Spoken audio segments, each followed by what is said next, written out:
ప్రార్థన దేవుని దగ్గరకు చేస్తుంది. పిల్లలు ఆలోచిద్దాం. భక్సింగ్ గారు మరణించారు.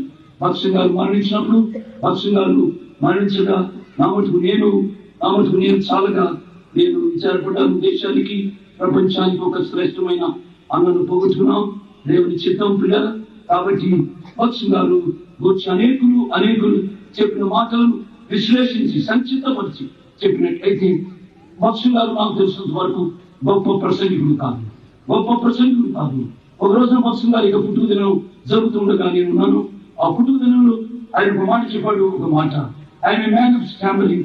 నేను నత్యవాణ్ణి నేను బోధ చేస్తే ఎవరు ప్రభావితం అవుతారు? కానీ ప్రభు యొక్క మహాకృప వలన ఈ ప్రభు పరిచయం ఇచ్చాడు అని ఆ దీనుడు చెప్తూ ఉండగా దాని రహస్యాన్ని నేను గ్రహించింది ఏమిటనగా, బ్రదర్ భక్సింగ్ గారు is not an eloquent speaker. Brother భక్సింగ్ గారు is a man of prayer.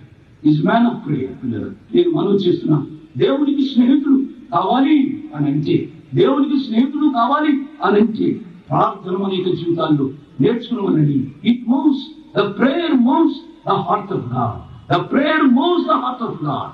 దేవునికి హృదయాన్ని కదిలించాలి అనగా ప్రార్థనకు మరోసారి మనం అంకితం కావాలి అని ప్రభుత్వం